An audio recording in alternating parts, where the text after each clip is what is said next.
આ એસાઇનમેન્ટ પ્રથમ પરીક્ષા માટે ખૂબ જ ઉપયોગી છે। પ્રથમ સત્ર માટે વિકાસ મૂલ્યાંકનલક્ષી અસાઇનમેન્ટ ધોરણ 8 એનું આપણે સોલ્યુશન જોઈએ। નવનીતની છે તો પહેલું છે અહીંયા એસાઇનમેન્ટનું અભ્યાસક્રમ પ્રકરણ નંબર 1 થી 6 ક્વેશ્ચન નંબર 1નું અ નીચેના દરેક પ્રશ્નના જવાબ માટે આપેલા વિકલ્પમાંથી સાચો વિકલ્પ શોધીને લખો। 8 પ્રશ્નો આવશે 8 નંબરમાં, એટલે એક ક્વેશ્ચનનું 1 નંબર હશે। પ્રકરણ નંબર 1માં જોઈએ, પહેલું છે -1.2/3 ને p/q સ્વરૂપમાં ખાલી જગ્યા લખાય તો એનું સોલ્યુશન જોઈએ। કયો ઓપ્શન આવશે? તો અહીંયા એનું સોલ્યુશન કરીએ, 3નો ગુણાકાર કરીએ, 1 થી 3 એકા 3 અને 2 કેટલા થાય છે 5, 5/3। આ માઇનસનું નિશાન છે એટલે માઇનસમાં આવશે। તો કયો ઓપ્શન છે? આ બી ઓપ્શન છે। આગળ જોઈએ, બીજો છે -2.1/5 એ ખાલી જગ્યા સંખ્યા છે। તો આ જે છે પૂર્ણ સંખ્યા છે, પ્રાકૃતિક છે કે પૂર્ણાંક છે કે સમય સંખ્યા છે? તો આપણે અહીંયા એને સમય સંખ્યા લખીએ, કેમ કે p/q સ્વરૂપમાં લખી શકાય। તો કયો ઓપ્શન છે? ડી ઓપ્શન છે।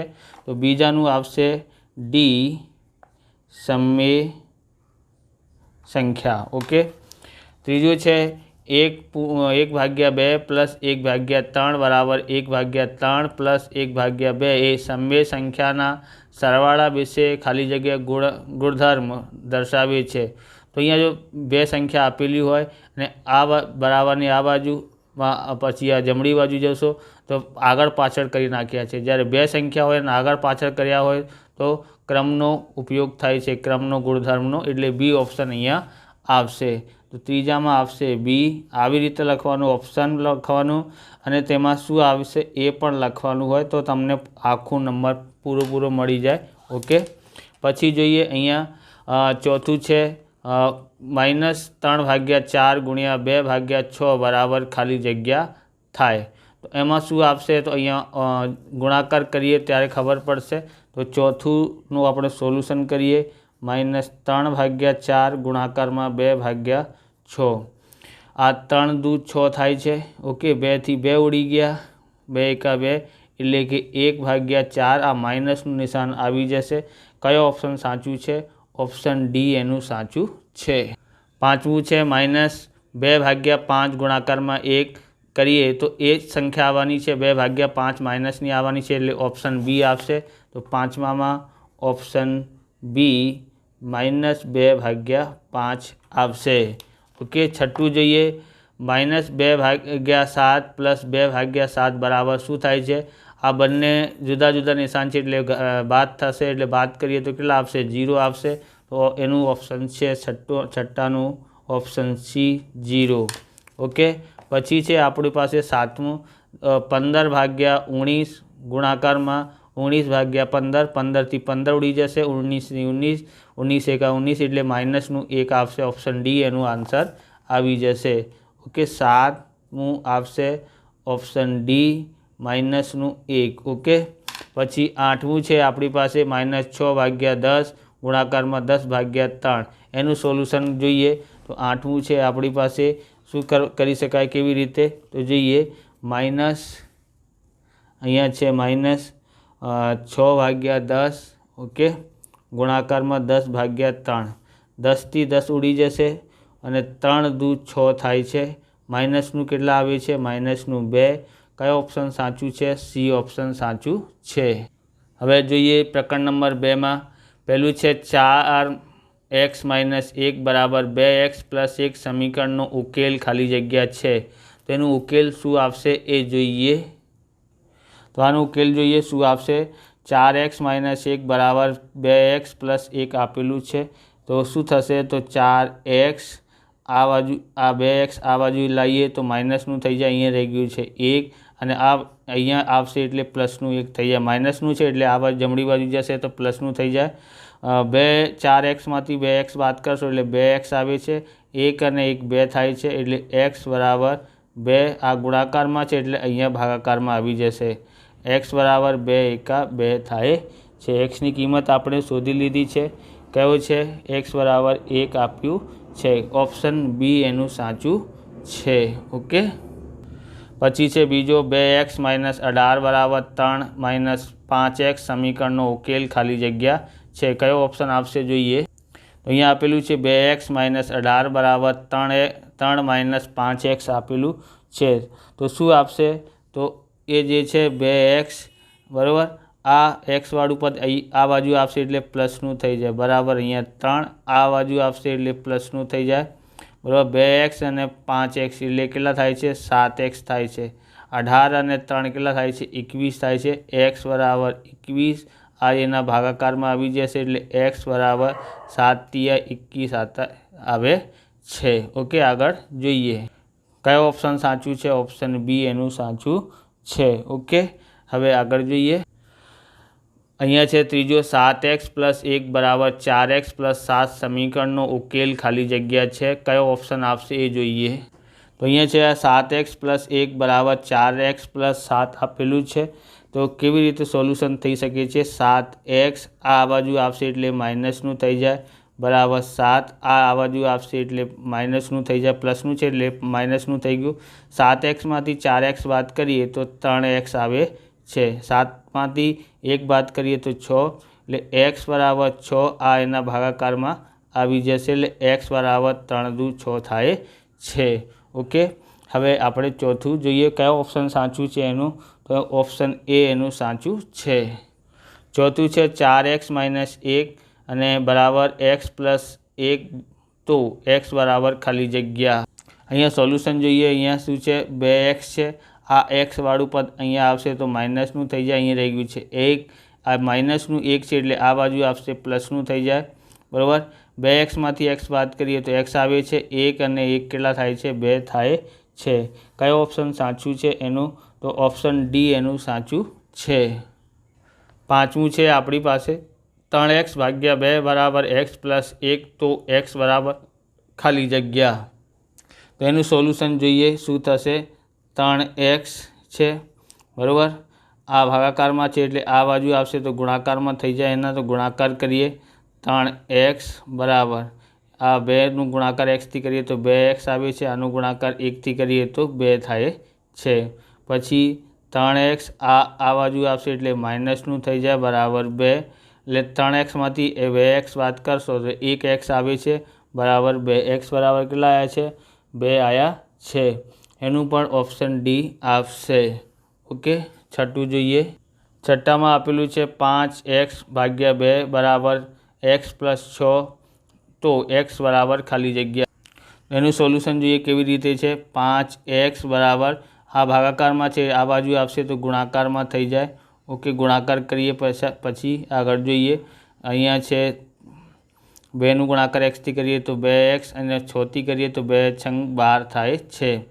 પછી 5x આ બાજુ આવશે એટલે માઇનસનું થઈ જાય બરાબર 12x રહી ગયું છે, 5માંથી 2 બાદ કરીએ તો 3x બરાબર 12 એટલે x બરાબર 12 એ એના ભાગાકારમાં આવી જશે એટલે x બરાબર શું થાય? 3 × 4 = 12 શું આવે છે? 4 આવે છે। કયો ઓપ્શન સાચું છે? ઓપ્શન ડી એનું સાચું છે। સાતમું જોઈએ 3x બરાબર 2x + 18 તો x બરાબર ખાલી જગ્યા। અહીંયા છે એનું સોલ્યુશન જોઈએ। સોલ્યુશન કરીએ 3x છે, અહીંયા આ બાજુ આવશે એટલે માઇનસનું થઈ જાય બરાબર 18, 3xમાંથી 2x બાદ કરીએ તો x આવે છે બરાબર 18 બરાબર, xની કિંમત આપણે શોધી લીધી છે। આઠમું જોઈએ। અહીંયા છે શું છે એનું ઓપ્શન ડી આવશે 18। ઓકે, પછી આઠમું છે આપણી પાસે 5x - 3 = 3x - 5 તો x બરાબર ખાલી જગ્યા। અહીંયા છે આપણી પાસે 5x આ બાજુ આવશે એટલે માઇનસનું થઈ જાય, -5 આ ત્યાં જશે એટલે પ્લસનું થઈ જાય। 5xમાંથી 3x બાદ કરીએ તો 2x આવે છે, -5માંથી 3 બાદ કરીએ તો કેમ કે જુદા જુદા નિશાન છે એટલા માટે બાદ કરવાનું હોય છે। 5માંથી 3 બાદ કરીએ તો 2 આવે છે, x બરાબર -2 આ ગુણાકારમાં છે એટલે અહીંયા ભાગાકારમાં આવી જશે, 2 એકા 2 થાય છે, માઇનસનું આપશે। કયો ઓપ્શન સાચું છે એનું? તો ઓપ્શન બી એનું સાચું છે। પ્રકરણ નંબર 3 જોઈએ, નિયમિત બહુકોણ ને ખાલી જગ્યા બાજુ હોય છે તો કેટલી બાજુ હોય છે? ઓપ્શન ડી આવશે, 30 હોય છે. બીજું છે ખાલી જગ્યાના બધા ખૂણા કાટખૂણા હોય છે તો જે છે ઓપ્શન બી આવશે, લંબચોરસનું.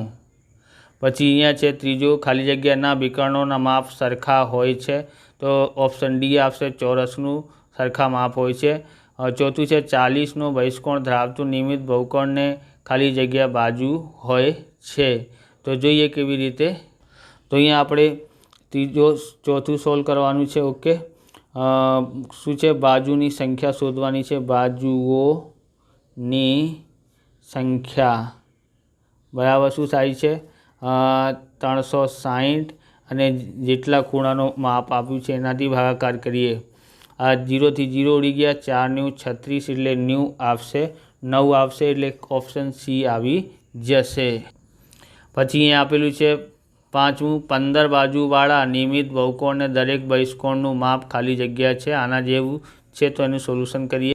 તો અહીંયા છે આપણી પાસે પાંચમું, દરેક બહિષ્કોણનું માપ બરાબર, દરેક બહિષ્કોણનું માપ એટલે કે 360 અને કેટલી બાજુ છે? 15. ભાગાકાર કરીએ તો 15 × 2 = 30 અને 15 × 4 = 60 એટલે 24 અંશ આવશે બધા ખૂણાનો માપ. ઓકે, તો અહીંયા આપેલું છે એક ચતુષ્કોણના અંદરના એક ખૂણાનો માપ 70 છે તો આ ખૂણાનો બહિષ્કોણનું માપ ખાલી જગ્યા છે તો એને 180માંથી બાદ કરીએ તો આપણને 110 મળે છે. ઓપ્શન સી આવી જશે. સાતમું છે 10 બાજુવાળા નિયમિત બહુકોણના દરેક બહિષ્કોણનું માપ જોઈએ તો શું થશે? તો આપણે આ જોયું છે ને 15 બાજુઓવાળા, તો એ 360માં ભાગાકાર કર્યું 15થી, અહીંયા 10થી ભાગાકાર કરીએ તો 36 આવશે. ઓપ્શન સી એનું સાચું છે. આઠમું છે નિયમિત બહુકોણને ખાલી જગ્યા બાજુ ના હોઈ શકે છે તો નિયમિત બહુકોણને અહીંયાથી 13 ના થઈ શકે છે બરાબર, એટલે કે વિષમ સંખ્યા ના એકી સંખ્યા કહેવાય છે ને, એકી સંખ્યા. આ 13 એકી સંખ્યા છે એટલે એકી સંખ્યા મળવાની નથી, એટલી બાજુ મળવાની નથી. બેકી સંખ્યા હોય તો એ મળી શકે છે. હવે પ્રકરણ નંબર 5માં જોઈએ. અહીંયા બોલે છે પહેલું 400નું વર્ગમૂળ શું થાય છે તમને ખબર છે ને? 400નું વર્ગમૂળ કરીએ તો 20 થાય છે. ઓપ્શન એ એનું સાચું છે બરાબર. અહીંયા છે ત્રીજો, 900નું વર્ગમૂળ કરીએ તો 30 આવે છે. ઓપ્શન બી સાચું છે. ત્રીજો છે જેનો એકમનો અંક ખાલી જગ્યા હોય તો તે પૂર્ણ વર્ગ ના હોય બરાબર. એકમનું અંક 7 હોય ને તો એ પૂર્ણ વર્ગ ના હોઈ શકે. કઈ સંખ્યા છે? 2 હોય બરાબર, 3 હોય, फिर 7 હોય કે 8, આ 4 અંકોમાંથી કોઈ અંકો આપેલા હોય તો પૂર્ણ વર્ગ ના હોઈ શકે. ચોથું છે 324નું વર્ગમૂળ ખાલી જગ્યા છે તો વર્ગમૂળ એટલે કે કઈ સંખ્યાનો વર્ગ છે? 324. ઓપ્શન એ 18નું છે, એનું 18 આવશે. પાંચમું છે જેનો એકમનો અંક 7 હોય તે સંખ્યાનો વર્ગનો એકમનો અંક ખાલી જગ્યા હોય તો 7નું વર્ગ કેટલા થાય છે? 49. એકમનું અંક કેટલા હોય છે? 9 એટલે ઓપ્શન સી આવી જશે. જેનો એકમનો અંક 8 હોય તે સંખ્યાનો વર્ગનો એકમનો અંક, તો અહીંયા 8નું વર્ગ કેટલા હોય છે? 64. એનું એકમનો અંક શું આવશે? 4 આવી જશે. ઓપ્શન ડી એનું સાચું છે. સાતમું છે આપણી પાસે પાયથાગોરિયન ત્રિપુટી એ સંખ્યાઓ 12 અને 13 છે તો ત્રીજી સંખ્યા ખાલી જગ્યા હોય તો 12, 13 હોય તો અહીંયા કઈ સંખ્યા હોઈ શકે છે? તો એનું મતલબ છે કે અહીંયા 5 હોઈ શકે છે. કઈ સંખ્યા હોઈ શકે છે? 5. ઓકે, 5નું વર્ગ 25 અને 4 12નું 144 તો વર્ગ તેનો સરવાળો કરીએ તો કેટલા થાય છે? 169. 13નું વર્ગ છે એટલા માટે આ 5 આપશે. Option C. આઠમું છે 5ના વર્ગનો વર્ગ. 5નું વર્ગ કેટલા થાય છે? 25. 25નું વર્ગ કેટલા થાય છે? 625. ઓપ્શન બી એનું આન્સર આવી જાય છે. આવી રીતે આ વિડીયો પૂરું થાય છે. તમને વિડીયો સારું લાગ્યો તો લાઇક કરવાનું, ચેનલને સબસ્ક્રાઈબ કરવાનું. મળીએ બીજા વિડીયોમાં. જય હિન્દ, જય ભારત, વંદે માતરમ.